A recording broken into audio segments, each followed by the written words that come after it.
Presiden Prabowo rilis program paket stimulus ekonomi 8+4+5.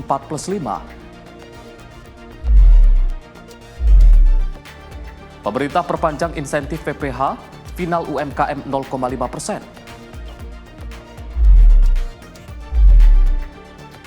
Kemlu pastikan tak ada korban WNI dalam kerusuhan demo Nepal.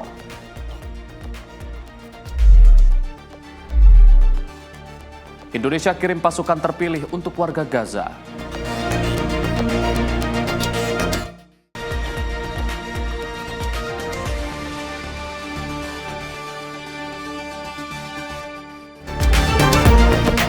Halo pemirsa, menemani akhir pekan Anda, kami hadirkan rangkuman informasi seputar peristiwa yang terjadi selama sepekan dari penjuru Nusantara. Bersama saya Arif Rifai, inilah Kilas Sepekan selengkapnya. Pemirsa, Presiden Prabowo Subianto secara resmi merilis program paket ekonomi 8+4+5 2025 di Istana Kepresidenan Jakarta.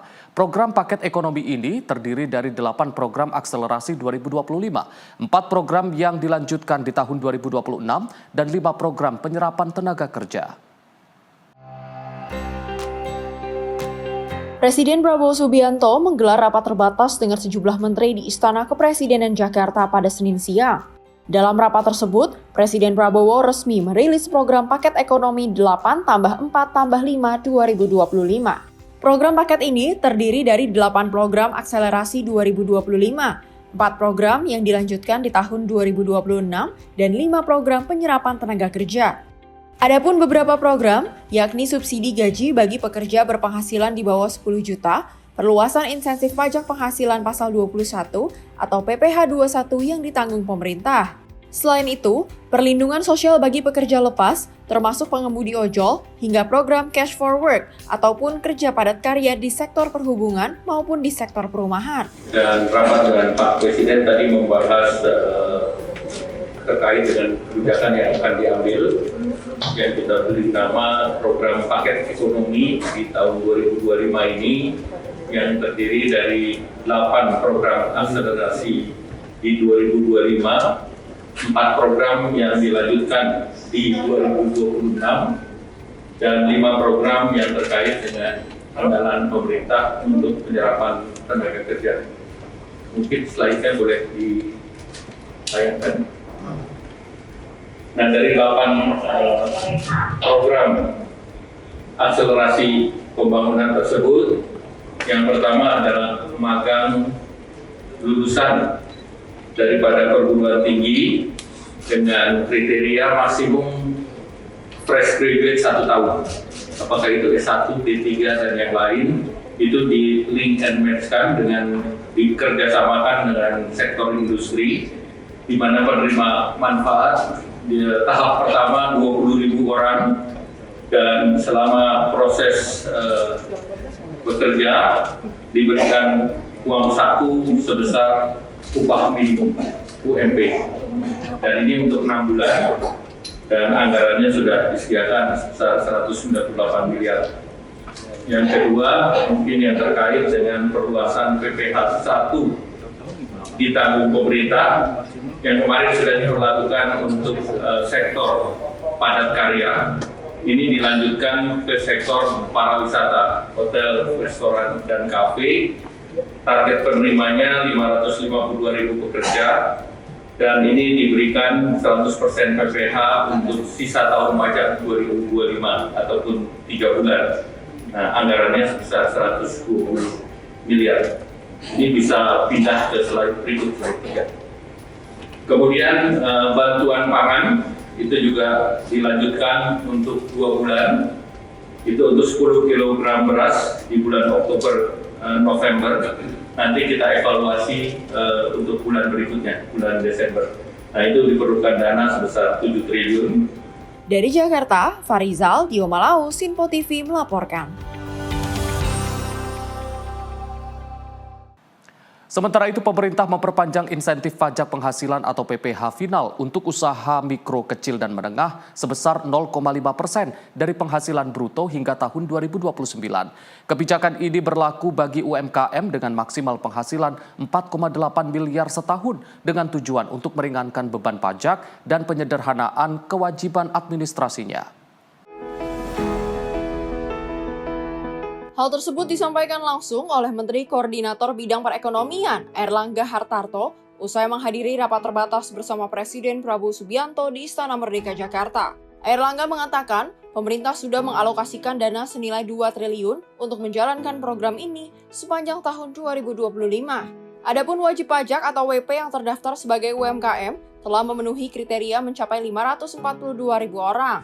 Nah, kemudian paket 4 tadi yang 8 sudah saya jelaskan. 8 diberlakukan untuk mengakselerasi di 2025. Yang 4 adalah yang akan dilanjutkan di 2026. Yang pertama terkait dengan PPh final bagi UMKM yang pendapatannya 4,8 miliar setahun, itu pajak finalnya 0,5% dilanjutkan sampai 2029. Jadi tidak kita perpanjang satu tahun, tetapi diberikan kepastian sampai dengan 2029. Kemudian tahun 2025 alokasinya sudah 2 triliun. Kemudian wajib pajak yang terdaftar sudah 542.000, ini dari Kementerian Keuangan. Kemudian kita memerlukan revisi PP. Kemudian perpanjangan PPh pasal 21 DTP untuk pekerjaan sektor pariwisata yang tadi baru diberlakukan akan dilanjutkan tahun depan. Jadi ada kepastian sampai tahun depan PPh sektor Horeca ini masih ditanggung pemerintah dengan estimasi anggarannya 480 miliar dengan gaji di bawah 10 juta. Dari Jakarta, Farizal Diomalau, Sinpo TV melaporkan. Pemirsa, Kepala Badan Pengawas Obat dan Makanan Taruna Ikrar membuka kick-off aksi bersama pencegahan dan penanganan rantai pasok bahan berbahaya dan bahan yang dilarang untuk penggunaan pada sediaan farmasi dan pangan olahan. Acara yang dihadiri perwakilan kementerian lembaga sebagai bentuk komitmen bersama dalam menutup celah penyalahgunaan bahan berbahaya yang beredar ke dan dari Indonesia. Kepala BPOM Taruna Ikrar menegaskan penanganan penyalahgunaan bahan berbahaya harus dimulai dari hulu melalui sinergi pengawasan rantai pasok. Dalam hal ini BPOM bekerja sama dengan Bea Cukai, Kementerian Perdagangan, Kementerian Komunikasi Digital, Kepolisian, dan Kementerian Lingkungan Hidup untuk mencegah peredaran bahan berbahaya seperti merkuri, formalin, atau kandungan kimia obat yang dapat merugikan masyarakat. Taruna menyampaikan penguatan rantai pasok ini tak hanya melindungi masyarakat dari produk kosmetik, obat herbal, atau makanan olahan yang berbahaya, tetapi juga memberikan perlindungan kepada industri legal dalam negeri. Melalui aksi ini, Taruna menyatakan komitmen untuk menjaga kesehatan publik dan mendorong sinergi nasional dalam pengawasan obat dan makanan demi keselamatan rakyat Indonesia. Kita punya komitmen bersama bahwa ini tanggung jawab kita bersama-sama. Mari kita kerja bersama-sama, khususnya berhubungan dengan rantai pasok bahan dasar. Kita masuk ke hulunya. Untuk apa? Pencegahan. Sebelum masalah itu sampai ke orang, sebelum digunakan oleh perusahaan-perusahaan yang sifatnya ilegal untuk melakukan tindak kejahatan. Contoh paling konkret, kalau misalnya bahan baku kosmetik yang mengandung merkuri kita tahan di ujung, tentu tidak akan ada dijual di lapangan, kan? Demikian juga bahan kimia obat, kalau kita tahan dari hulunya, tidak akan sampai masuk ke obat-obat herbal atau makanan-makanan yang mengandung itu, atau formalinnya kita awal dari bawah, dan itu kan domainnya ada di Bea Cukai, ada di perdagangan, dan seterusnya. Jadi kita sekarang melangkah lebih jauh lagi, bersama-sama, bukan hanya Badan POM, untuk apa?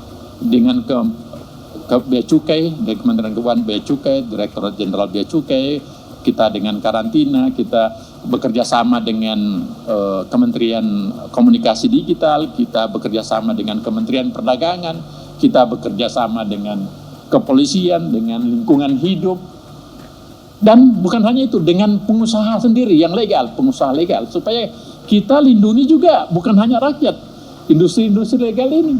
Dari Jakarta, Jihan Nabila, Azizul Hakim, Sinpo TV melaporkan.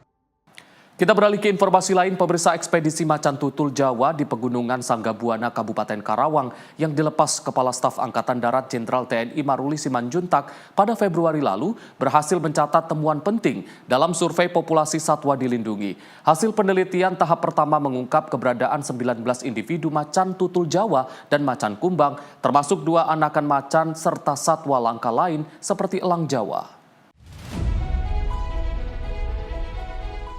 Melalui 40 unit kamera jebak yang dipasang di kawasan Pegunungan Sanggabuana, tim berhasil merekam 198 aktivitas satwa liar, termasuk populasi macan tutul Jawa, yang menjadi temuan penting dalam sejarah penelitian di kawasan Resimen Latihan Tempur atau Menlatpur Kostrad, Karawang, Jawa Barat. Kasat Jenderal TNI Maruli Simanjuntak menegaskan, ekspedisi ini merupakan wujud komitmen TNI AD untuk menjaga kelestarian alam, sejalan dengan program unggulan TNI AD Bersatu dengan Alam.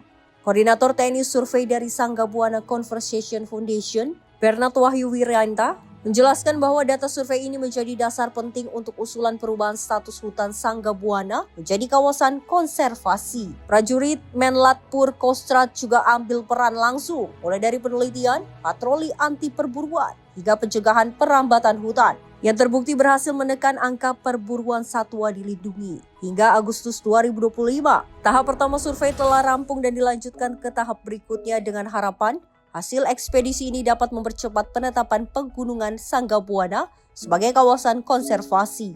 Dari Karawang, Sinpo TV melaporkan. Pemirsa, Menhan Republik Indonesia Syafri Samsudin menyaksikan penyerahan kawasan hutan tahap 4 dari Satuan Tugas Penertiban Kawasan Hutan kepada PT Agrinas Palma Nusantara. Acara yang berlangsung di Kejaksaan Agung ini menegaskan dukungan penuh dari Kemhan terhadap upaya pemerintah untuk mengambil kembali aset-aset negara yang dikuasai secara ilegal. Menteri Pertahanan RI Syafri Samsudin menyaksikan penyerahan kawasan hutan tahap 4 dari Satuan Tugas Penertiban Kawasan Hutan kepada PT Agrinas Palma Nusantara. Penyerahan aset ini merupakan bagian dari program strategis nasional yang bertujuan mengembalikan kepemilikan sah negara atas sumber daya alam. Dalam operasinya, Satgas PKH telah menunjukkan kinerja yang sangat baik. Selama 8 bulan terakhir, Satgas berhasil menguasai kembali lahan seluas sekitar 3,3 juta hektar, jauh melebihi target awal yang ditetapkan. Penyerahan aset ini dilakukan secara bertahap, dan penyerahan tahap keempat ini saja mencakup lahan seluas lebih dari 674.000 hektar. Secara keseluruhan, total lahan yang telah diserahkan kepada PT Agrinas Palma Nusantara mencapai sekitar 1,5 juta hektar, termasuk sekitar 1.600 hektar kebun sawit. Sementara itu masih ada sekitar 1,8 juta hektar lahan lainnya yang sedang dalam proses verifikasi dan akan segera diserahkan. Baru-baru ini Satgas berhasil menguasai kembali lahan dari 2 perusahaan yang beroperasi tanpa izin di Maluku Utara dan Sulawesi Tenggara. Dengan perubahan peraturan pemerintah yang berlaku, Satgas PKH kini dapat menghitung dan menagih denda administratif kepada subjek hukum yang terlibat. Tim redaksi Sinpo TV melaporkan. Pemirsa, Satgas Garuda Merah Putih 2 resmi tiba di tanah air usai menuntaskan misi kemanusiaan untuk Gaza, Palestina. Penyambutan dilakukan di Base Ops Halim Perdana Kusuma, Jakarta 13 September 2025, dipimpin langsung oleh Kepala Staf Angkatan Udara, Marsikal TNI Tony Harjono. Satgas Garuda Merah Putih 2 resmi tiba di tanah air usai menuntaskan misi kemanusiaan untuk Gaza, Palestina. Dipimpin langsung oleh Kepala Staf Angkatan Udara Marsikal TNI Tony Harjono. Kasau menyebut keberhasilan misi distribusi bantuan logistik ke Gaza lewat udara menjadi catatan sejarah bagi Indonesia. Misi yang digelar atas perintah Presiden RI Prabowo Subianto berlangsung sejak 13 Agustus hingga 13 September 2025. Selama operasi, Satgas GMP-2 berhasil melaksanakan 16 sorti airdrop dari Yordania dengan total 91,4 ton atau 520 bundel bantuan logistik, melampaui target awal sekitar 80 ton. Misi ini menjadi bagian dari Solidarity Part Operation 2, operasi multinasional yang melibatkan lebih dari 15 negara dengan Yordania sebagai lead nation. Mereka diterima dengan baik, kemudian tanggal 17 Agustus melakukan dropping pertama. Dari tanggal 17 mereka melakukan dropping sampai dengan tanggal 28, total yang sudah di-drop seberat 91,4 ton. dengan jumlah buckle itu ada 520 buckle yang diterjunkan di drop di Gaza. Selama di Palestina, mereka tergabung dalam Solidarity Operation. Ya, jadi ada 15 negara yang tergabung di dalam multinasional untuk perbantuan kemanusiaan di Gaza. Hanya tanggal 27 dan 28 mereka tidak bisa melaksanakan karena tidak mendapat rilis dari otoritas terkait. Keberhasilan tersebut menegaskan profesionalisme TNI, sinergi bangsa, sekaligus komitmen Indonesia mendukung rakyat Palestina dan nilai kemanusiaan dunia. Tim redaksi Simpo TV melaporkan. Pemirsa, Menteri Perencanaan Pembangunan Nasional sekaligus Kepala Bappenas Rahmat Pambudi menyampaikan pentingnya pembangunan Giant Sea Wall di pantai utara Jakarta sebagai prioritas utama dalam peluncuran kebijakan perkotaan nasional 2045. Giant Sea Wall disebut sebagai strategi penyelamatan infrastruktur nasional mengingat besarnya kontribusi PDB yang berasal dari pantai utara Jawa, khususnya kawasan Jakarta dan sekitarnya.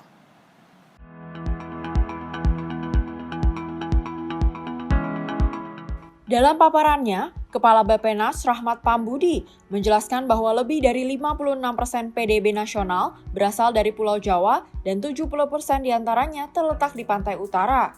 Hal itu disampaikan dalam peluncuran kebijakan perkotaan nasional Senin 15 September 2025 di kantor Bappenas Jakarta. Rahmat menyebut 26% PDB nasional berasal dari kawasan aglomerasi Jakarta dan sekitarnya, dengan 18% berasal langsung dari ibu kota Jakarta. Rahmat menegaskan penyelamatan pantai utara Jakarta melalui proyek Giant Sea Wall sebagai cara untuk menyelamatkan ekonomi Indonesia. Melalui kebijakan perkotaan nasional 2045, Bappenas menyusun strategi komprehensif untuk mengintegrasikan infrastruktur pertahanan pantai, pengembangan kawasan baru, serta ketahanan lingkungan perkotaan. Giant Sea Wall adalah model baru pengembangan kawasan baru juga. Kenapa Giant Sea Wall harus didahulukan? Ternyata dari perhitungan teman-teman kami di Bappenas, bahwa 56% lebih PDB kita ada di Jawa. 70% dari 56% ada di pantai. Dan dari 100% PDB kita, 26% ada di aglomerasi Jakarta dan sekitarnya. Dan 18% ada di Jakarta. Jadi penyelamatan infrastruktur wilayah pantai utara Jakarta adalah menyelamatkan Indonesia. Dari Jakarta, Simpo TV melaporkan. Pemirsa, Menteri Koordinator Airlangga Hartarto mengungkapkan pemerintah memberikan diskon iuran jaminan kecelakaan kerja dan jaminan kematian. Diskon iuran ini diberikan sebesar 50% bagi kelompok pekerja bukan penerima upah atau PBPU untuk meliputi pengemudi ojek online, ojek pangkalan, sopir, hingga kurir logistik. Pemerintah memberikan diskon iuran jaminan kecelakaan kerja dan jaminan kematian sebesar 50% bagi kelompok pekerja bukan penerima upah atau PBPU yang meliputi pengemudi ojek online, ojek pangkalan, supir, hingga kurir logistik. Diskon iuran ini merupakan bagian dari paket stimulus ekonomi yang digulirkan oleh pemerintah pada tahun 2025. Target penerima akan mencapai 731.361 orang dengan total anggaran 36 miliar yang akan disiapkan oleh BPJS Ketenagakerjaan. Adapun manfaat yang diterima dari PBPU dari JKK yakni santunan kematian 48 kali upah, santunan cacat 56 kali upah, beasiswa 174 juta untuk 2 orang anak, dan jaminan kematian dengan total menerima 42 juta. Selain itu, manfaat layanan tambahan dari perumahan BPJS Ketenagakerjaan, bunganya akan diturunkan sebesar 2%. Kemudian program bantuan iuran jaminan kecelakaan kerja dan jaminan kematian bagi pekerja bukan penerima upah. Jadi ini bagi pekerja bukan penerima upah itu adalah pengemudi transportasi online atau ojol, ojek pangkalan, supir, kurir dan logistik. Target penerimanya adalah 731.361 orang. Diberikan diskon 50% untuk CKK dan CKM. Jadi DKK dan DKM itu tentunya kita berharap bahwa ini bisa diterima oleh ojol dan dana yang diperlukan adalah 36 miliar dan disiapkan oleh BPJS. Nah ini DKK itu santunan kematian 48 kali upah, santunan cacat 56 kali upah, beasiswa 174 juta untuk 2 orang anak, dan jaminan kematian itu totalnya bisa menerima 42 juta. Kemudian manfaat layanan tambahan dari perumahan BPJS Tenaga Kerja, kita tahu BPJS Tenaga Kerja punya program uang terkait dengan perumahan. Nah ini bunganya diturunkan, jadi sebelumnya adalah BI rate plus 5%, ini diturunkan menjadi BI rate plus 3%. Kemudian untuk penerima manfaat di mana itu bisa untuk menyicil rumah, bisa untuk down payment, dan juga untuk para developer yang tadinya BI rate plus 6 diturunkan juga menjadi 4%. Ini seluruhnya dengan juga relaksasi slip dari OJK. Nah ini targetnya 150 miliar ditanggung oleh BPJS. Tahun ini ditargetkan sampai 1.000, namun tahun depan akan ditingkatkan jumlahnya, dan ini akan mendukung program Bapak Presiden untuk menyediakan 3 juta rumah. Dari Jakarta, Farizal, Dio Malau, Sinpo TV melaporkan. Pemirsa, informasi lainnya akan kami hadirkan usai jeda. Tetaplah bersama kami di Kilas Sepekan.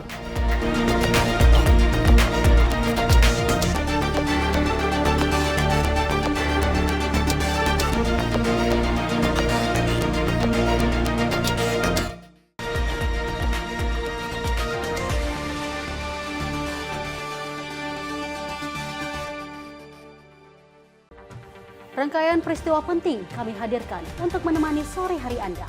Regulasi penyiaran yang dinilai Peringatan Bastille Day di Play. Pramono menegaskan Pemprov DKI dalam keadaan selamat di atas Mengabarkan berita yang relevan dengan kondisi hari ini sebagai rujukan informasi menjelang malam tiba. Yang menyelundupkan kokain yang Menteri Pertanian menyampaikan tindak pidana perampokan dan pembunuhan. Lakukan langkah pengawasan secara langsung. Jangan lewatkan dalam Menyapa Indonesia Petang setiap hari hanya di Sinpo TV.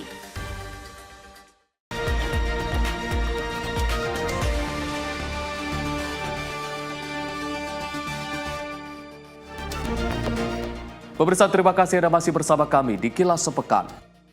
Kementerian Luar Negeri memastikan tidak ada warga negara Indonesia yang menjadi korban saat kerusuhan Nepal terjadi. Sebanyak 134 WNI di Nepal dalam keadaan baik dan akan dipulangkan. Kementerian Luar Negeri memastikan tidak ada warga negara Indonesia atau WNI yang menjadi korban saat kerusuhan Nepal terjadi.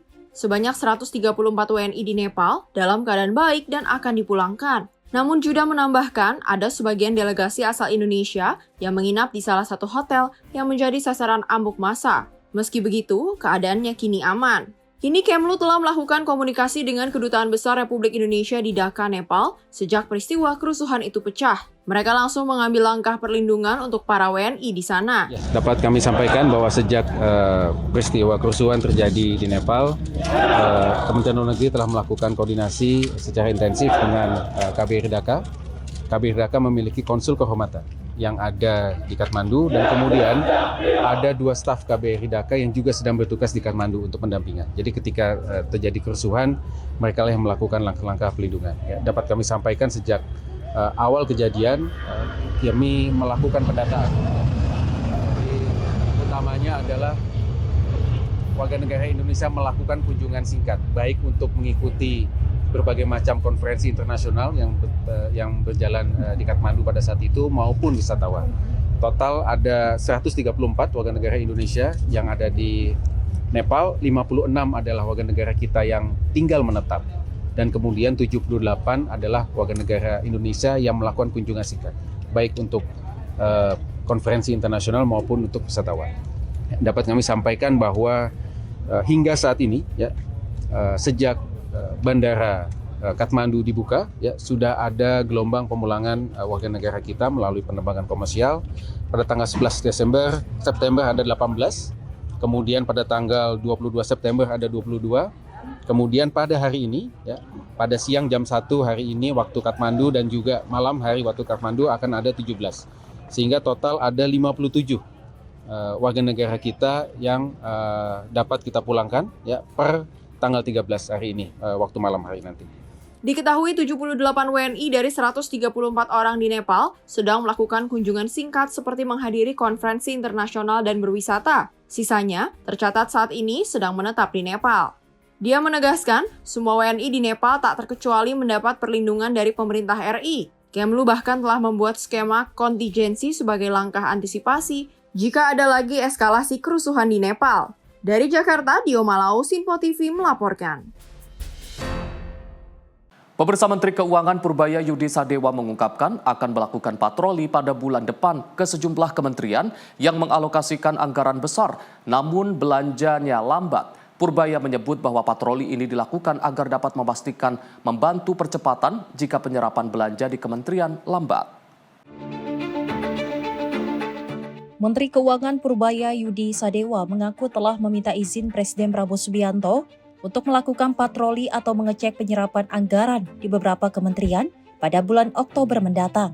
Hal ini dilakukan untuk melihat penyerapan anggaran di kementerian-kementerian yang belum optimal. Purbaya mengatakan jika dianggap tidak bisa mengoptimalkan belanja anggaran hingga akhir tahun, maka anggaran tersebut akan dikembalikan ke kas negara. Nantinya anggaran itu dialokasikan untuk program-program yang dapat dirasakan langsung oleh masyarakat. Yang ada baru lagi sedikit. Tadi saya izin ke Pak Presiden bulan depan saya akan mulai beredar di kementerian-kementerian yang besar yang penyerapan anggarannya belum optimal.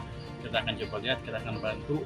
Saya akan kasih waktu sampai akhir bulan Oktober. Kalau mereka kita pakai nggak bisa belanja sampai akhir tahun, kita ambil uangnya.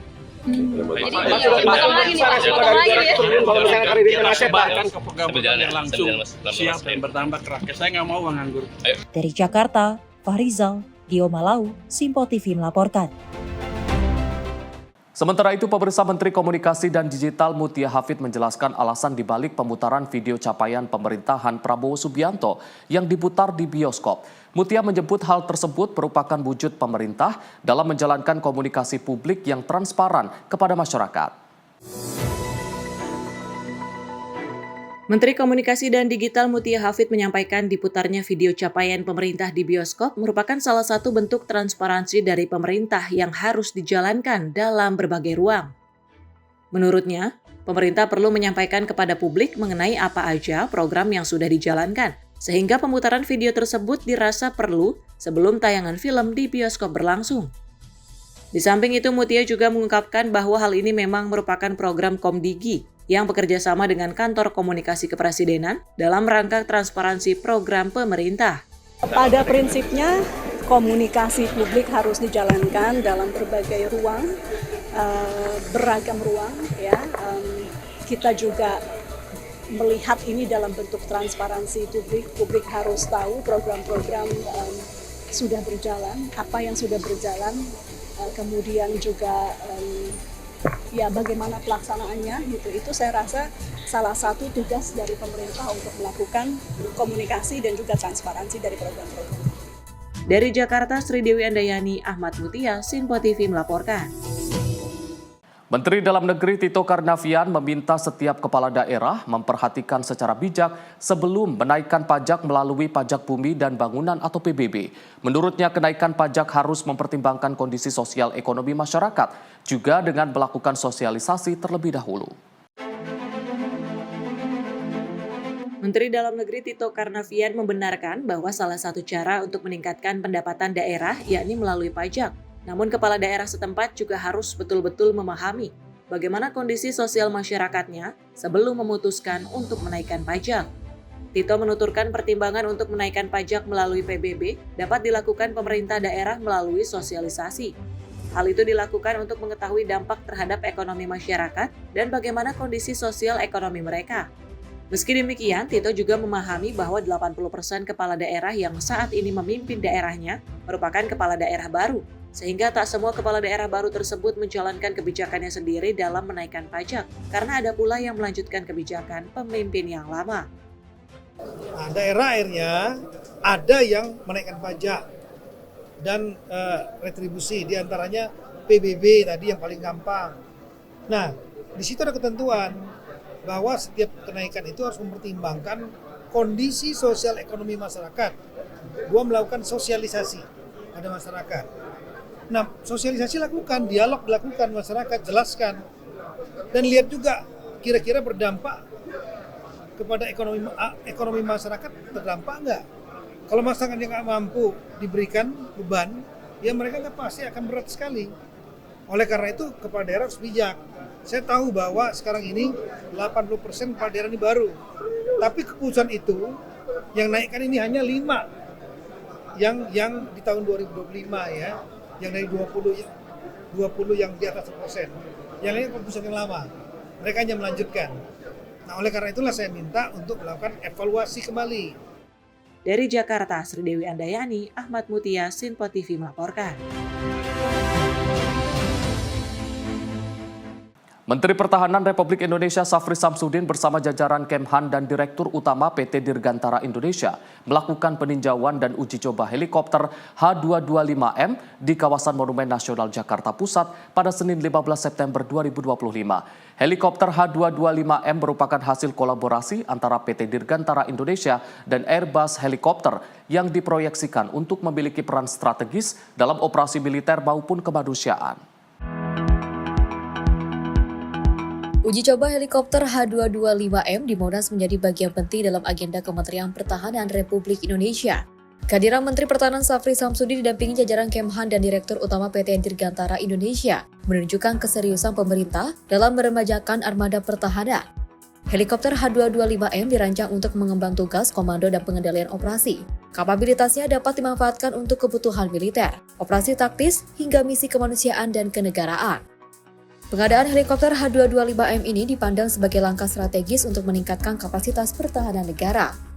Selain memperkuat armada udara TNI AU, kehadiran H225M juga memberikan nilai tambah bagi industri pertahanan dalam negeri yang terus dikembangkan melalui kerjasama dengan Airbus Helikopter.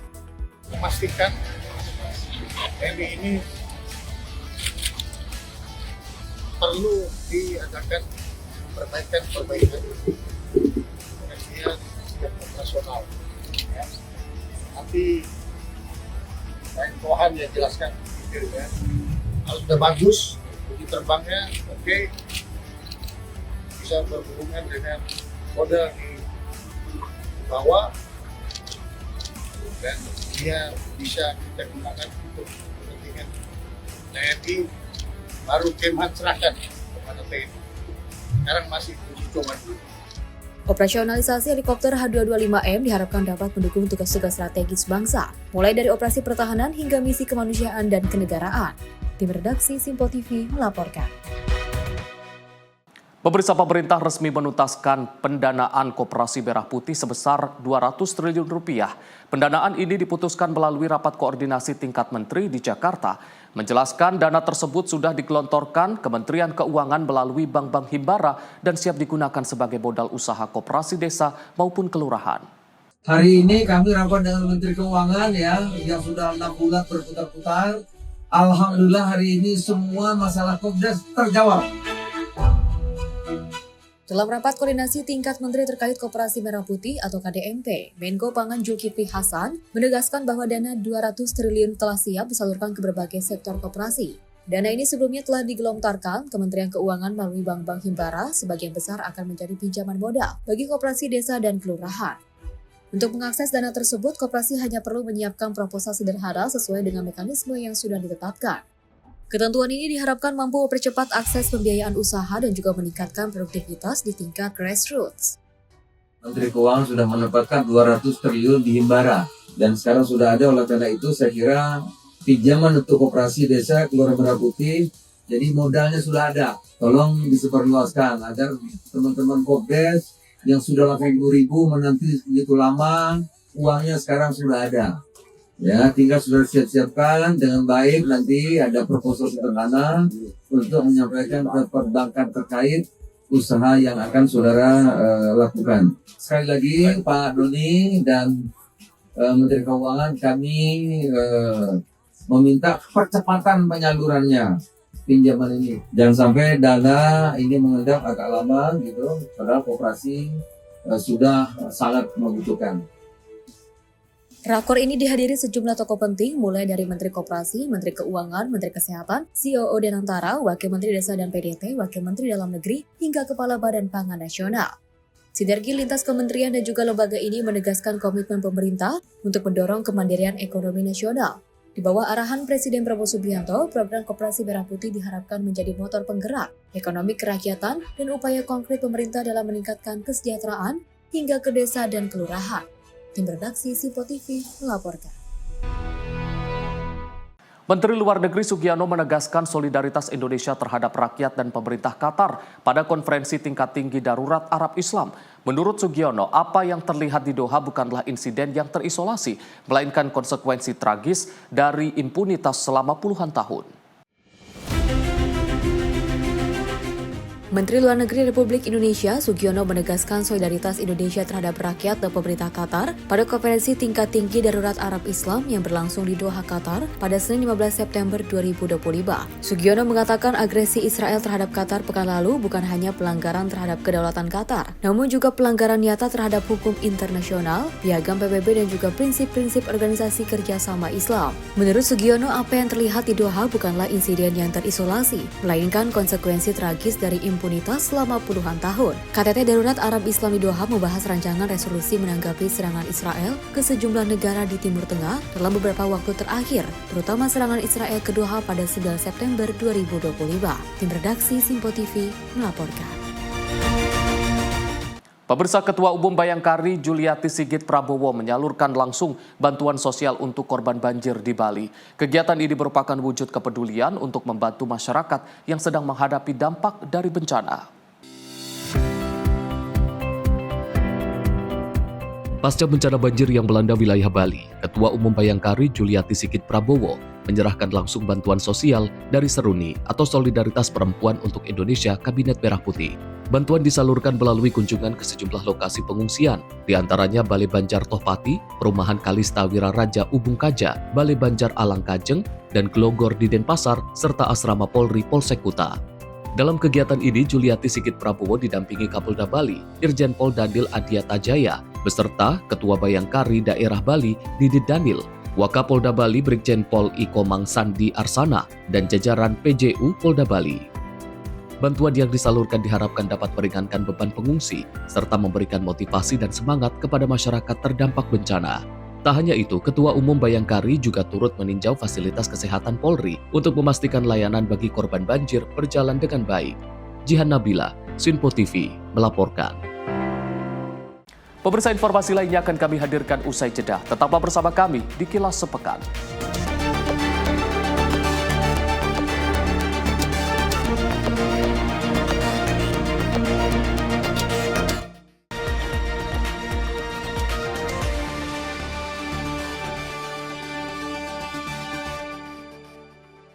Apa saja peristiwa terhangat yang akan menemani Anda di waktu istirahat siang?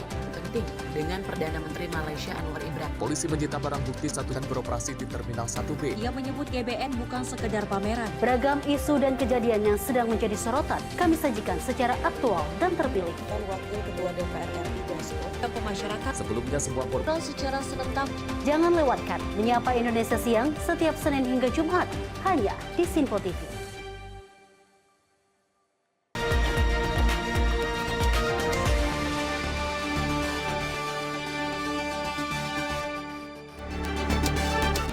Terima kasih pemirsa Anda masih setia bersama kami di Kilas Sepekan.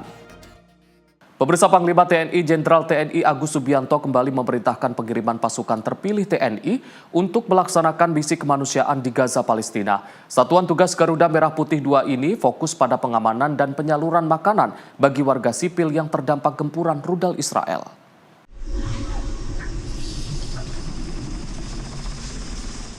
Satuan Tugas Garuda Merah Putih 2 diperkuat 88 personil, terdiri dari kru penerbang dan pendukung teknis, menggunakan 3 pesawat Hercules C-130C TNI AU dari Skadron Udara 31. Operasi bantuan kemanusiaan ini telah berlangsung sejak 17 Agustus hingga 9 September 2025, dengan total logistik sebesar 91,4 ton atau sekitar 520 bundel yang dikirim melalui airdrop dari Yordania dan Mesir. Panglima TNI Jenderal Agus Subianto menegaskan pengiriman pasukan merupakan bukti nyata solidaritas Indonesia untuk rakyat Palestina. Sekaligus komitmen TNI dalam operasi militer selain perang sesuai amanat undang-undang. Sebagai bagian dari penugasan, perlengkapan airdrop berupa 1.286 unit payung udara dan 40 bundel logistik dihibahkan kepada pihak Mesir dan Basnas di East Cairo Air Base. Kegiatan penyerahan dihadiri Dubes RI di Kairo, Atase Pertahanan RI, East Cairo Air Base Commander, serta Brigade Commander LTC Esa Mustafa Mahfuz. Simpo TV melaporkan. Sementara itu, Polri memberangkatkan tim misi kemanusiaan ke Nusa Tenggara Timur untuk membantu masyarakat korban banjir bandang dan longsor di Kabupaten Nagekeo. Bencana alam ini menyebabkan 6 orang meninggal, 3 orang hilang, serta puluhan warga mengalami luka-luka dan kehilangan tempat tinggal.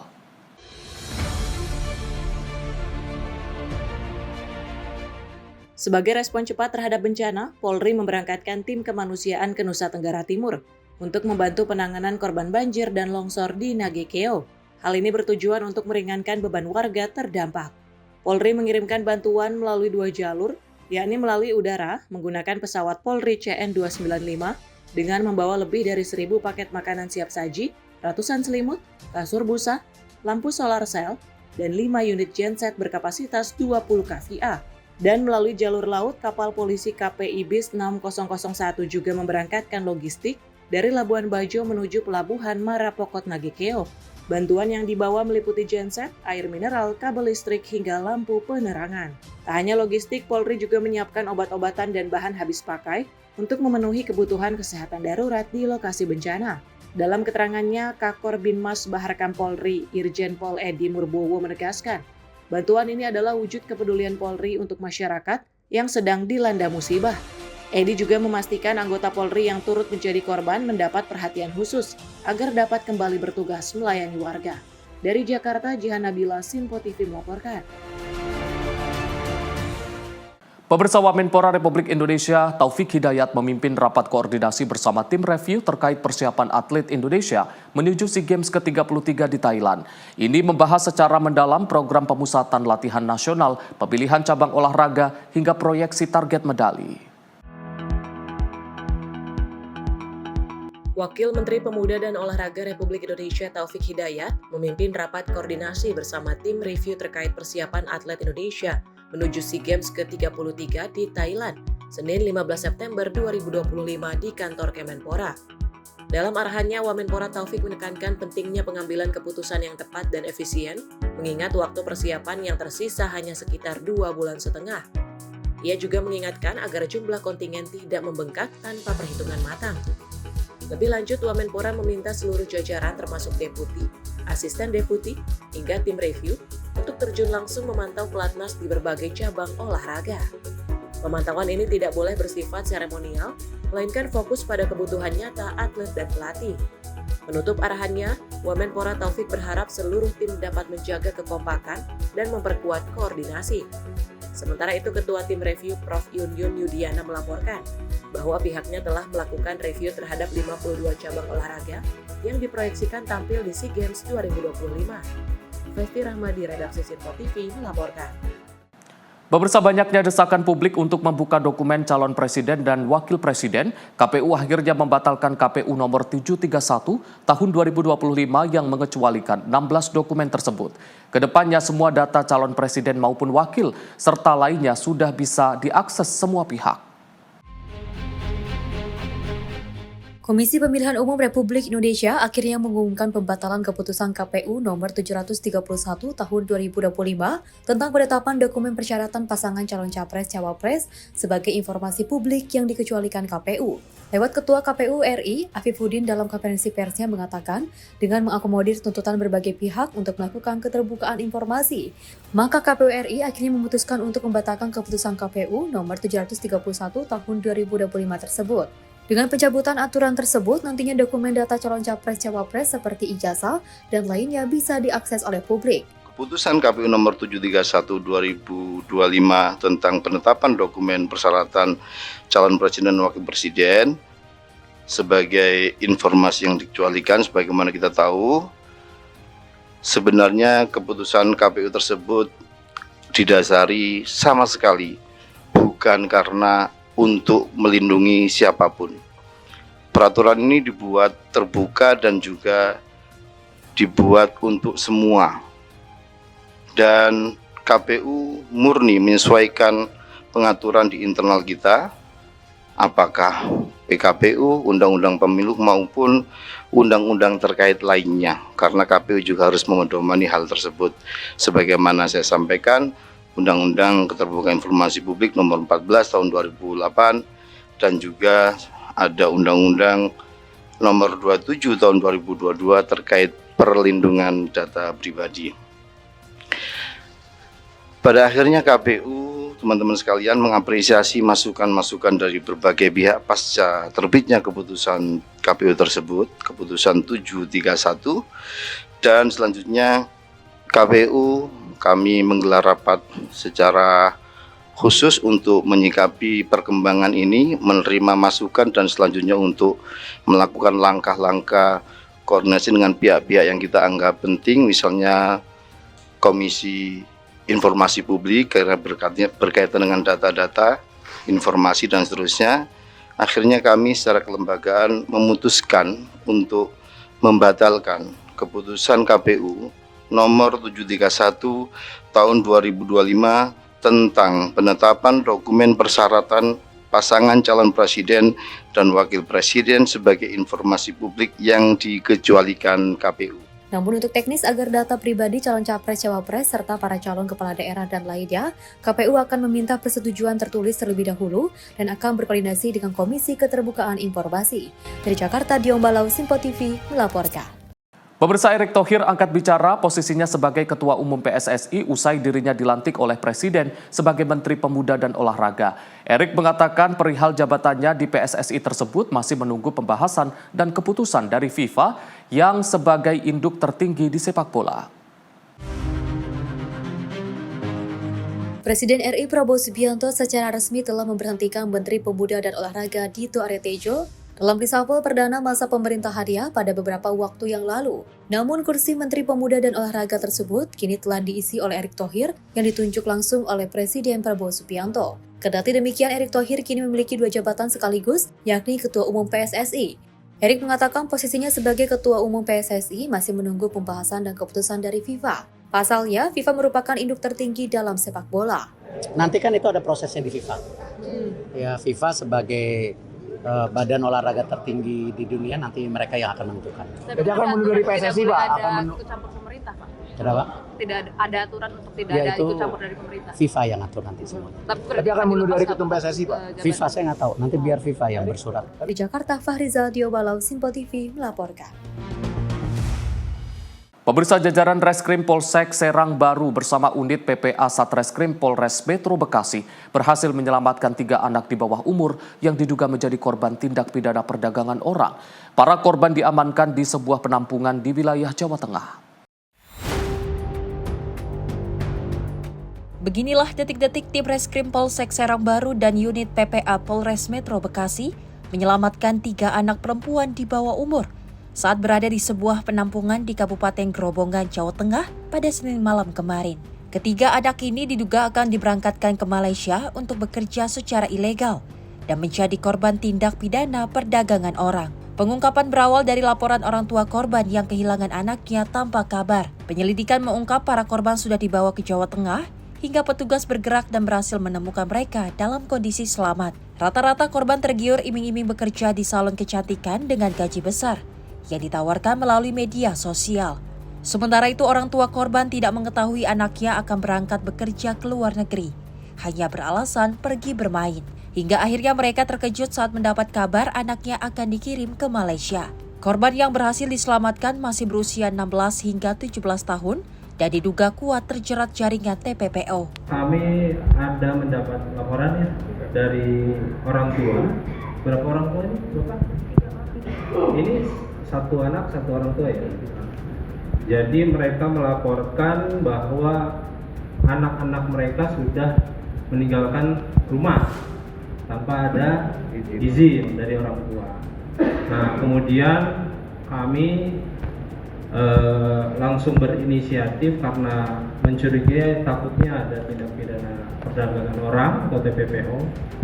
Jadi kami melaksanakan pengejaran karena memang pada saat itu anak-anak tersebut mengarah ke daerah Jawa Tengah di wilayah Grobogan. Kemudian dari teman-teman Polsek Serang Baru melakukan pengejaran ke daerah sana. Kemudian alhamdulillahnya anak-anak tersebut bisa kami temukan. Kemudian kami amankan karena memang informasinya anak-anak tersebut rencananya mau berangkat ke Malaysia. Sabtu itu ya, anak saya yang inisial Y itu dia nggak izin, biasalah kalau Sabtu malam minggu kan dia biasa jalan sama temennya gitu. Jadi izinnya mau ke Kerawang Kota gitu, mau jalan-jalan Pak gitu. Terus ya kita biasa aja, nama rutinitas anak saya seperti itu. Tapi saya dengar kabar katanya udah mau ke Malaysia gitu, saya langsung kaget gitu. Saat ini kepolisian masih melakukan penyelidikan untuk mengungkap peran pihak penampung dan penyalur yang membawa korban hingga sampai ke Jawa Tengah. Kasus ini masih dalam penanganan Unit Perlindungan Perempuan dan Anak Satreskrim Polres Metro Bekasi. Dari Bekasi, Jawa Barat, Muhammad Ridwan, Simpo TV melaporkan. Pemirsa, seorang pelaku tawuran tewas dalam aksi tawuran antar dua kelompok remaja di Kota Bekasi, Jawa Barat pada awal Agustus 2025. Polisi menetapkan 4 orang tersangka dalam kasus ini. Selain menetapkan tersangka, polisi mengamankan barang bukti berupa senjata tajam yang digunakan para pelaku tawuran. Dari rekaman video amatir yang beredar di media sosial ini, aksi tawuran terjadi di Jalan Muhammad Yamin, Bekasi Timur, Kota Bekasi pada 8 Agustus 2025 lalu. Puluhan remaja terlibat saling serang menggunakan petasan, molotov, hingga senjata tajam berukuran besar.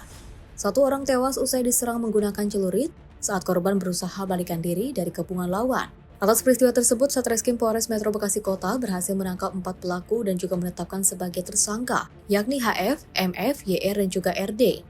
Kapolres Metro Bekasi Kota mengatakan kedua kelompok yang tergabung dalam geng Burek dan juga geng Apel diduga sudah berjanjian melalui media sosial untuk melakukan tawuran sebelum akhirnya terlibat bentrok di lokasi kejadian. Dari tangan para pelaku, polisi mengamankan 2 senjata tajam jenis celurit yang juga digunakan untuk menganiaya korban hingga tewas. Korban mengalami luka di sejumlah bagian tubuh akibat sabetan saja. Ada perkelahian antar geng yang mengakibatkan 1 orang meninggal dunia. Alhamdulillah ini berhasil kita ungkap. Jadi yang pertama, kejadian pada tanggal 8 Agustus 2025 kira-kira pukul 4 pagi di daerah Muhammad Yamin, Durenjaya, Bekasi Timur, di mana korban 1 saudara AF 25 tahun meninggal dunia. Kemudian pelaku kita amankan 4, saudara HFA, MFA, YR, dan RDB. Ini waktu penangkapan hari Selasa 9 September. Kronologisnya, pada tanggal 8 Agustus 2025, ini ada 2 kelompok geng. Yang pertama adalah geng Kampung Burak, kemudian yang kedua geng Apel. Ini mereka sepakat tawuran pada jam 3, di mana korban saudara AF ini tergabung dalam geng Apel. Kemudian mereka bertemu, kemudian bentrok di Jalan Prof. Muhammad Yamin. Jadi untuk pasal yang dikenakan adalah pasal 170 ayat 2 KUHP atau pasal 351 ayat 3 dengan ancaman hukuman paling lama 15 tahun penjara.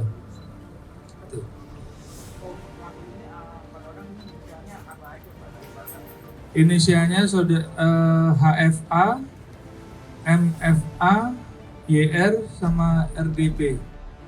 Untuk mempertanggungjawabkan perbuatannya, para pelaku terancam pasal 170 ayat 2 KUHP dengan ancaman hukuman maksimal 15 tahun penjara.